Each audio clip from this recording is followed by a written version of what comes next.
Hello guys, welcome to my YouTube channel. Thank you for watching.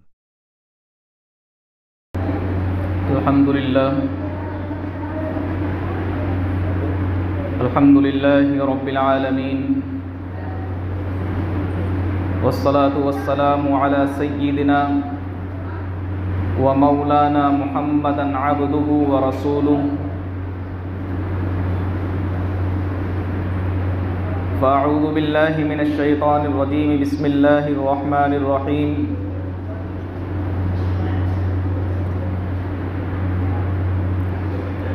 يريد الله بكم اليسر ولا يريد بكم العسر ولتكملوا العدة ولتكبروا الله على ما هداكم لعلكم تشكرون.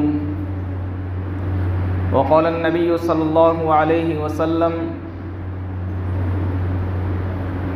إن لكل قوم عيدا وهذا عيدنا. صدق الله العظيم وصدق رسوله النبي الكريم ونحن على ذلك من الشاهدين والشاكرين والحمد لله رب العالمين.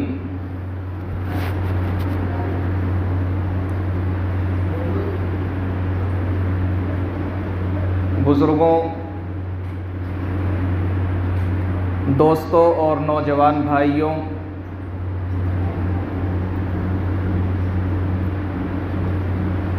اللہ رب العزت نے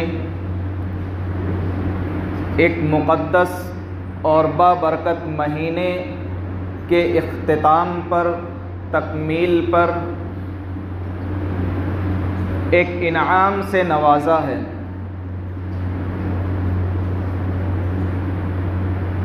کیونکہ مذہب اسلام ایک ایسا مذہب ہے کہ اللہ رب العزت نے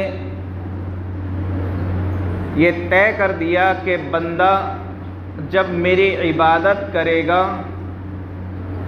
اور میری عبادت کی تکمیل سے فارغ ہوگا تو پھر میں اسے انعام دوں گا، کیونکہ اس نے میری شکر گزاری کی ہے، میری عبادت کی ہے، میری ریاضت کی ہے، عبادات میں اپنے آپ کو لگایا ہے، ریاضات میں اپنے آپ کو لگایا ہے، بدنی کوششیں کی ہے، روحانی کوششیں کی ہے، اس لیے میں اب اسے انعام دوں گا. دیگر تمام مذاہب میں لوگ عید مناتے ہیں. عیسائیوں کی اپنی ایک عید ہے، یہودیوں کی اپنی ایک عید ہے.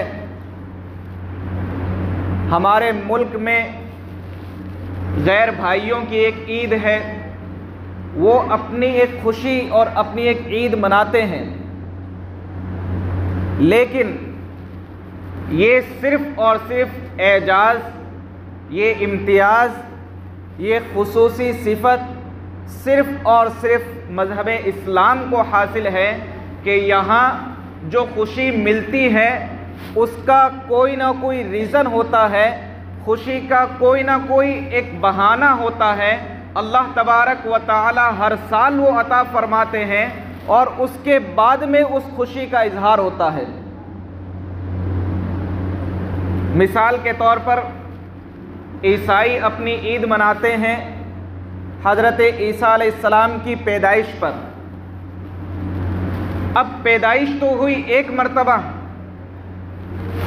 پیدائش تو ہوئی ایک مرتبہ، اب ہر سال ان کے لیے وہ عید کا دن بن گیا کہ وہ 25 دسمبر کو کرسمس ڈے مناتے ہیں. حضرت عیسیٰ علیہ السلام پیدا تو ایک مرتبہ ہوئے، اب چونکہ وہ ہر سال جب بھی 25 دسمبر آتی ہے تو وہ عید مناتے ہیں، جبکہ عید منانے کا کوئی ریزن نہیں ہے. بھئی پیدا جب ہوئے، جب سے لے کر پیدا ہوئے، جب تک اللہ نے انہیں آسمان پر نہیں اٹھایا تب تک وہ حیات تھے.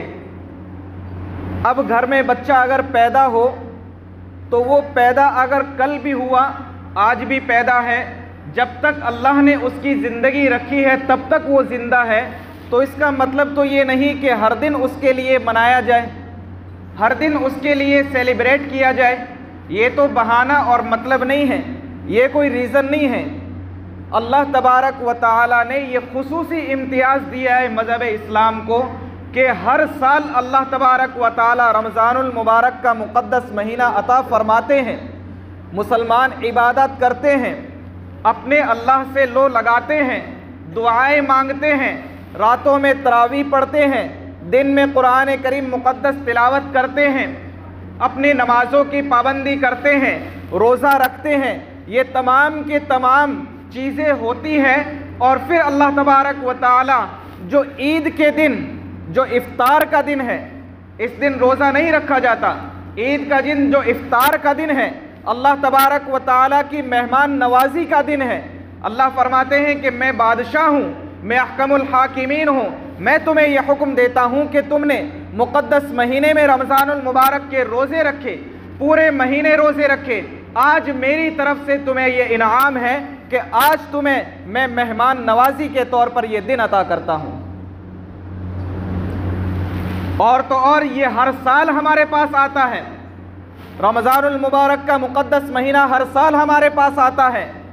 اللہ تبارک و تعالی نے حدیث پاک میں حضور علیہ الصلوۃ والسلام کی زبانی یہ ارشاد فرمایا کہ عید مسلمانوں کے لیے دو ہیں، اس کے علاوہ کوئی عید نہیں ہے۔ عید مسلمانوں کے لیے دو ہیں، عید الفطر اور عید الاضحیٰ۔ یہ دونوں کی دونوں عیدیں اللہ تبارک و تعالی نے ایسے مقام پر رکھی ہیں کہ جب بندہ مومن، جب تمام اہل اسلام ایک عظیم عبادت کی تکمیل کر رہے ہوتے ہیں، ایک عظیم عبادت کو انجام دینے کے بعد میں اللہ تبارک و تعالی نے یہ انعام رکھا ہے۔ رمضان المبارک کا مقدس مہینہ ختم ہوا، آج اللہ تبارک و تعالی نے ہمارے لیے خوشی کا دن کر دیا، عید الفطر کا دن کر دیا۔ اسی طریقے سے 9 ذی الحجہ کو جب عرفہ میں ایک عظیم عبادت مکمل ہوتی ہے تو اگلے دن اللہ تبارک و تعالی انعام کے طور پر عید الاضحیٰ فرماتے ہیں کہ بندوں کے لیے خوشی کا دن ہے۔ یہ ریزن ہے، کوئی نہ کوئی ریزن ہونا ضروری ہے۔ کیوں؟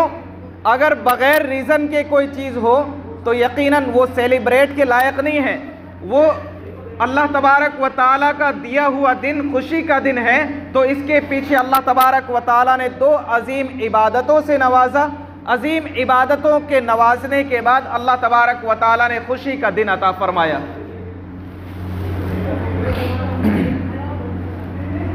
اللہ تبارک و تعالیٰ نے حضور علیہ الصلوۃ والسلام کی زبانی یہ ارشاد فرمایا، آپ علیہ السلام نے فرمایا کہ یہ ہمارے لیے خوشی کا دن ہے، ہر قوم کے لیے عید ہوتی ہے اور یہ ہماری عید ہے، لہٰذا یہ عید کا دن خوشی کا دن ہے۔ عید کہتے کیوں ہیں؟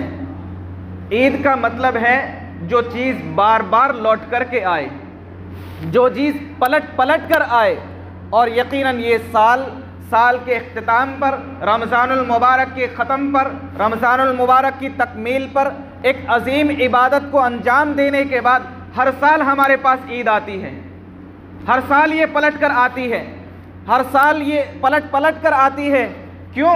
اس لیے کہ ایک عظیم عبادت کی فراغت ہوئی، عظیم عبادت سے فارغ ہوئے، عظیم عبادت کی تکمیل ہوئی، اور اللہ تبارک و تعالیٰ نے انعام کے طور پر، ایک جائزہ کے طور پر، انعام کے طور پر، تحفہ کے طور پر اللہ تبارک و تعالیٰ نے یہ عظیم دن عطا فرما دیا۔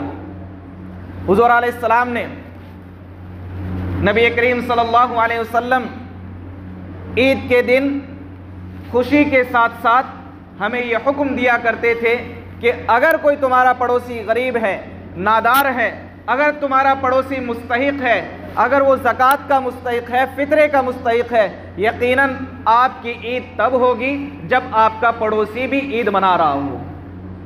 جب آپ کا پڑوسی بھی عید منا رہا ہو تب آپ کی عید ہوگی۔ یہ عید اللہ تبارک و تعالیٰ نے ہمارے لیے جو عظیم عبادت رکھی ہے، یہ مذہب اسلام کی خصوصیت ہے، مذہب اسلام کا نمایاں پہلو ہے۔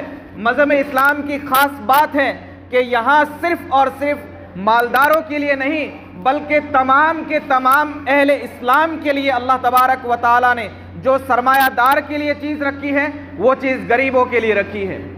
اللہ تبارک و تعالیٰ نے کوئی امتیاز نہیں کیا، کوئی فرق نہیں کیا، کوئی بھید بھاؤ نہیں کیا۔ یہ ہمیں اسلام کی تعلیم سے ملتا ہے۔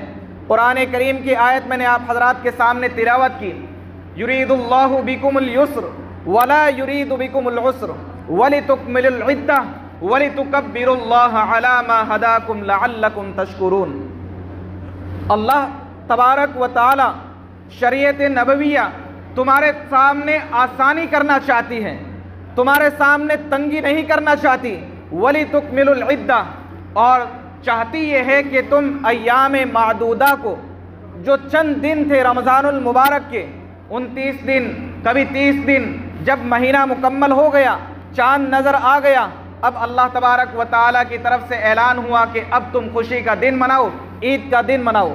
اور اللہ تبارک و تعالیٰ نے ساتھ ہی ارشاد فرما دیا وَلِتُكَبِّرُوا اللَّهَ عَلَى مَا هَدَاكُمْ لَعَلَّكُمْ تَشْكُرُونَ، اور اللہ تبارک و تعالیٰ کی تکبیر کہو، اللہ کی تعظیم بیان کرو، اللہ کی بڑائی بیان کرو۔ کس بات پر؟ عَلَى مَا هَدَاكُمْ، اس بات پر کہ اللہ تبارک و تعالیٰ نے تمہیں ہدایت عطا فرمائی، لَعَلَّكُمْ تَشْكُرُونَ، تاکہ تم شکر گزار بن جاؤ، تاکہ تم اللہ کا شکر ادا کرنے والے بن جاؤ۔ کس بات کی؟ اللہ تبارک و تعالیٰ کی بڑائی کس بات کی بیان کرنی ہے؟ عَلَى مَا هَدَاكُمْ، تمہیں ہدایت دی۔ ہدایت کیا دی؟ اللہ تبارک و تعالیٰ نے عظیم نعمت سے نوازا کہ مذہب اسلام تمہیں عطا کیا، مذہب اسلام تمہیں عطا کیا، اور مذہب اسلام عطا کر کے شریعت محمدیہ کی پابندی تمہارے اوپر عائد کی، حضور علیہ السلام کی امت میں تمہیں پیدا کیا۔ اللہ تبارک و تعالیٰ نے عظیم نعمتوں سے تمہیں نوازا، اللہ تبارک و تعالیٰ نے بہترین نعمتوں کے ساتھ تمہیں نوازا، اللہ تبارک و تعالیٰ نے بہترین اسلوبوں کے ساتھ تمہیں نوازا، اللہ تبارک و تعالیٰ نے بہترین قاعدوں اور قانون کے ساتھ تمہیں نوازا۔ شریعت محمدیہ عطا فرمائی، قانون عطا فرمایا، اسلوب عطا فرمایا، ایک بہترین نظام تمہیں عطا فرمایا۔ اس پر اللہ تبارک و تعالیٰ کا شکر ادا کرو تاکہ تم شکر گزار بن جاؤ، اللہ تبارک و تعالیٰ کے شکر کرنے والے بن جاؤ۔ ہدایت کس طریقے سے دی؟ اللہ تبارک و تعالیٰ فرماتے ہیں مومنو، تم نے اللہ کی ذات پر ایمان لایا، تم اللہ تبارک و تعالیٰ کی ذات پر ایمان لائے، اللہ تبارک و تعالیٰ کو دیکھا نہیں مگر تم نے مانا، فرشتوں کو تم نے دیکھا نہیں مگر تم نے مانا، کتابوں کو جو آج سے پہلے کتابیں آئی، قرآن کریم سے پہلے جو بھی جس نبی پر صحیفے نازل ہوئے، جس نبی پر کتابیں نازل ہوئی، ان کو تم نے دیکھا نہیں مگر تم نے مانا۔ اللہ تبارک و تعالیٰ یہ ارشاد فرماتے ہیں کہ یہ جو ساری نعمتیں میں نے تمہیں عطا کی ہیں، اور سب سے بڑی نعمت ایمان کی نعمت سے جو تمہیں نوازا ہے، اس بات پر شکر ادا کرو۔ یہ اللہ تبارک و تعالیٰ نے نعمتیں عطا کی ہیں، اللہ تبارک و تعالیٰ نے رحمتیں عطا کی ہیں، اور ایک عظیم دن ہمیں عطا فرمایا ہے جس دن میں کوئی امتیاز نہیں ہے۔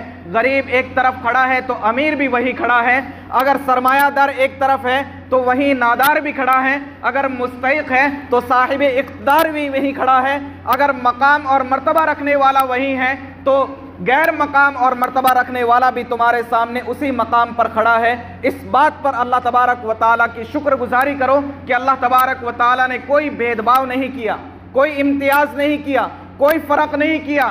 بس اللہ تبارک و تعالیٰ یہ چاہتے ہیں کہ جس طریقے سے اللہ کے نبی صلی اللہ علیہ وسلم نے حکم دیا، ان طریقوں کے مطابق تم اپنی عید کو گزارو، اپنی عید کو مناؤ۔ مدینہ میں نبی کریم صلی اللہ علیہ وسلم جب ایک مرتبہ جا رہے تھے تو ایک بچے کو دیکھا، اور ایک بچہ ایسے مقام پر کھڑا تھا کہ اس کے ساتھ میں کئی بچے تھے۔ حضور علیہ السلام نے اس بچے کو بلایا اور کہا کہ کیا بات ہے، نئے لباس نئے کپڑے سب نے پہنے ہیں، تم نے نئے لباس نہیں پہنے، کیا بات ہے؟ بچے نے کہا کہ میرے والد نہیں ہیں، میرے والد نہیں ہیں۔ حضور علیہ السلام نے فرمایا چلو میرے ساتھ چلو۔ حضور علیہ السلام اس کو اپنے گھر لے کے گئے، اپنے گھر لے کے گئے، اور حضرت فاطمہ رضی اللہ تعالی عنہا سے کہا کہ حسنین کے کپڑے ہوں گے، حضرت حسن حسین کے کپڑے ہوں گے، اس بچے کو زیب تن کر دو، اس بچے کو پہنا دو۔ بچے کو پہنا دیے۔ اب بچے نے کہا، حضور علیہ السلام اس بچے سے کہہ رہے ہیں کہ چلو میری انگلی پکڑ لو اور عیدگاہ کی طرف چلتے ہیں۔ اس بچے نے کہا کہ جب میرے والد تھے تو مجھے کندھے پر بٹھا کر لے جایا کرتے تھے، مجھے کندھے پر بٹھا کر لے جایا کرتے تھے۔ حضور نے فرمایا کہ چلو میرے کندھے پر بیٹھو۔ یہ عید تھی، حضور نے فرمایا کہ میرے کندھے پر بیٹھو، اور کندھے پر بٹھا کر حضور علیہ السلام لے جاتے ہیں عیدگاہ کی طرف۔ وہ بچے رشک کرتے ہیں، وہ بچے رشک کرتے ہیں کہ کاش ہم بھی ایسے ہوتے کہ حضور علیہ السلام ہمیں بھی اپنے کندھوں پر بٹھا کر کے عیدگاہ کی طرف لے جاتے۔ اور کون نہیں چاہتا، کون بچہ ایسا ہوگا کہ حضور علیہ السلام کے کندھوں پر نہ بیٹھتا ہو۔ یہ عید تھی، یہ خوشی کا دن تھا، جو کسی کے لیے امتیاز اور فرق نہیں تھا۔ اگر غریب ہے تو اس کے لیے بھی عید کا دن ہے، امیر ہے تو اس کے لیے بھی عید کا دن ہے، دادار ہے تو اس کے لیے بھی عید کا دن ہے، مستحق ہے تو اس کے لیے بھی عید کا دن ہے، اور مالدار ہے، سرمایہ دار ہے، عہدے دار ہے، اس کے لیے بھی عید کا دن ہے۔ عید کا دن ایسا منائے کہ ہمارے پڑوسی بھی ہم سے خوش ہوں، ہمارے رشتہ دار بھی ہم سے خوش ہوں۔ اور عید کا دن تو وہ دن ہے، حضور علیہ السلام نبی کریم صلی اللہ علیہ وسلم کی ذات اقدس فرماتی ہیں کہ جب بندے رمضان المبارک کا مہینہ گزار کر عید کے لیے آتے ہیں، اللہ تبارک و تعالیٰ 3 نعمتوں سے نوازتے ہیں۔ اللہ فرماتے ہیں کہ جاؤ، میں نے تمہاری دعاؤں کو قبول کر دیا، میں نے تمہاری دعاؤں کو قبول کر دیا۔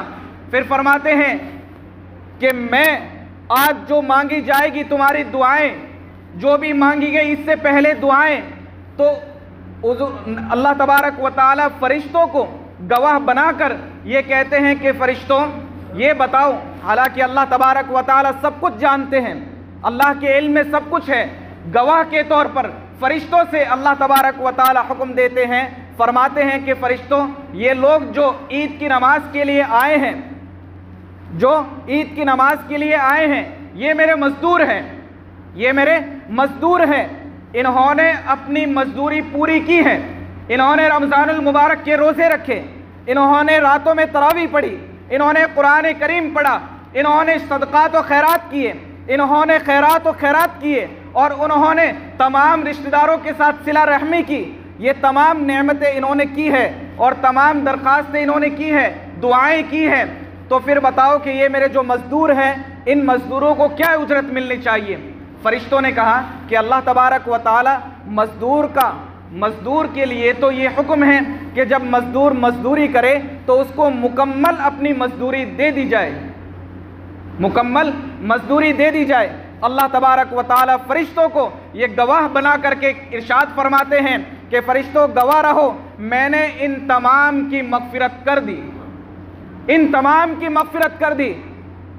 اب اگر کوئی بندہ ایسا ہو عید کی نماز پڑھنے کے وقت میں، کوئی بندہ ایسا ہو وہ رمضان المبارک کے مقدس مہینے میں عبادات نہ کر پایا ہو، کوئی عذر رہا ہو، کوئی مجبوری رہی ہو، اللہ تبارک و تعالیٰ کا ارشاد، یہ اعلان عام ہے کہ جہاں میں 4 کی مغفرت کروں گا تو اس میں کوئی بندہ ایسا نہیں ہوگا کہ 5واں بغیر مغفرت کے لوٹ جائے۔ یہ میری شان نہیں ہے۔ اگر 10 بندوں کی مغفرت کروں گا تو ایسا نہیں ہے کہ 2 بندے بغیر مغفرت کے لوٹ جائے، نہیں، میری شان یہ ہے کہ میں مغفرت کروں گا تو میں عام اعلان کروں گا، فرشتوں تم گواہ رہو، میں نے ان تمام کی مغفرت کر دی جو اپنے گھروں کی طرف لوٹ رہے ہیں عید کی نماز پڑھ کے۔ یہ اللہ تبارک و تعالیٰ نے ارشاد فرمایا۔ اور تیسرا اللہ تبارک و تعالیٰ نے انعام کیا رکھا؟ وَبَدَّلْنَاهُمْ سَيِّئَاتِكُمْ بِالْحَسَنَاتِ، کہ میں نے تمہارے جتنے بھی کھرے کوٹھے تھے، جتنے بھی برائیاں تھی، جتنے بھی سیئات تھے، میں نے ان تمام کو تمہاری نیکیوں سے تبدیل کر دیا، نیکیوں سے بدل دیا۔ یہ اللہ تبارک و تعالیٰ کا عام اعلان ہوتا ہے جو عید کی نماز پڑھ کر کے جاتے ہیں۔ آج ہم بھی دعا کریں اللہ تبارک و تعالیٰ ہمارے روزے کو، تراویح کو، صدقات کو، خیرات کو قبول فرمائے اور ہم سب کی مغفرت فرما دیں۔ 8 بجے کا وقت ہے، 3 منٹ باقی ہیں، تو نماز کا طریقہ سن لیجئے، اس کے بعد نماز کا وقت ہو چکا ہے۔ عید کی نماز کا طریقہ یہ ہے کہ سب سے پہلے ہم نیت کریں 2 رکعت عید الفطر واجب مع زائد 6 تکبیروں کے، منہ میرا کعبے کی طرف، پیچھے اس امام کے۔ یہ نیت ایسی ہے کہ نیت کا دل میں ہونا ضروری ہے، زبان سے کہیں تو بہتر ہے، زبان سے نہ کہہ پائے تو بھی کوئی حرج نہیں، دل میں یہ ارادہ نیت ہونا ضروری ہے کہ میں 2 رکعت عید الفطر واجب مع زائد 6 تکبیروں کے پیچھے اس امام کے منہ میرا کعبہ شریف کی طرف نماز ادا کر رہا ہوں۔ اس کے بعد اللہ اکبر امام کہے اور آپ تمام ان کے پیچھے مقتدی ہونے کی حیثیت سے اللہ اکبر کہیں تو پہلی تکبیر میں اللہ اکبر کہہ کر ہاتھ باندھ لیں گے۔ اس کے بعد ثنا پڑھی جائے گی، ثنا پڑھنے کے بعد 3 زائد تکبیریں ہوں گی۔ 3 زائد تکبیروں میں پہلی تکبیر اللہ اکبر کہہ کر ہاتھ چھوڑ دیں گے، دوسری تکبیر اللہ اکبر کہہ کر ہاتھ چھوڑ دیں گے، اور تیسری تکبیر اللہ اکبر کہہ کر ہاتھ باندھ لیں گے۔ اب امام قرات کریں گے، قرات کرنے کے بعد رکوع اور سجدے کے ذریعے 1 رکعت مکمل ہو جائے گی۔ اب دوسری رکعت کے لیے کھڑے ہوں گے تو پہلے امام قرات کریں گے، قرات کرنے کے بعد اب 3 زائد تکبیریں ہوں گی۔ پہلی تکبیر اللہ اکبر کہہ کر ہاتھ چھوڑ دیں گے، دوسری تکبیر اللہ اکبر کہہ کر ہاتھ چھوڑ دیں گے، تیسری تکبیر اللہ اکبر کہہ کر ہاتھ چھوڑ دیں گے، اور چوتھی تکبیر بغیر ہاتھ اٹھائے رکوع کے لیے یہ تکبیر ہے، تو چوتھی تکبیر میں دوسری رکعت میں بغیر ہاتھ اٹھائے اللہ اکبر کہہ کر رکوع میں چلے جائیں گے، رکوع ہوگا، سجدہ ہوگا، تشہد ہوگا، اور اس طریقے سے نماز مکمل ہوگی۔ ایک مرتبہ پھر سن لیں کہ پہلی مرتبہ سب سے پہلے ہمیں نیت کرنی ہے، نیت کے بعد اللہ اکبر کہہ کر ہاتھ باندھیں گے، ثنا پڑھیں گے۔ اب 3 زائد تکبیریں پہلی رکعت میں ہوں گی، پہلی تکبیر اللہ اکبر کہہ کر ہاتھ چھوڑ دیں گے، دوسری تکبیر اللہ اکبر کہہ کر ہاتھ چھوڑ دیں گے، اور تیسری تکبیر اللہ اکبر کہہ کر ہاتھ باندھ لیں گے۔ اب امام صاحب قرات کریں گے، رکوع ہوگا، سجدہ ہوگا، 1 رکعت مکمل ہوئی۔ اس کے بعد جب دوسری رکعت کے لیے کھڑے ہوں گے تو امام صاحب قرات کریں گے، قرات کرنے کے بعد پھر اس کے بعد 3 تکبیریں ہوں گی زائد، اللہ اکبر پہلی تکبیر کہہ کے ہاتھ چھوڑ دیں گے، دوسری تکبیر اللہ اکبر کہہ کر ہاتھ چھوڑ دیں گے، تیسری تکبیر اللہ اکبر کہہ کر ہاتھ چھوڑ دیں گے، اور چوتھی تکبیر بغیر ہاتھ اٹھائے، چونکہ رکوع میں جانا ہے تو بغیر ہاتھ اٹھائے اللہ اکبر کہہ کر رکوع میں جائیں گے، سجدہ ہوگا، تشہد ہوگا، اور رکعت مکمل ہوگی، دعا ہوگی، پھر اس کے بعد خطبہ ہوگا۔ خطبہ واجب ہے، تمام لوگ سن کر کے خطبہ پھر اس کے بعد میں گھروں کی طرف تشریف لے جائیں۔ وآخر دعوانا ان الحمدللہ رب العالمین۔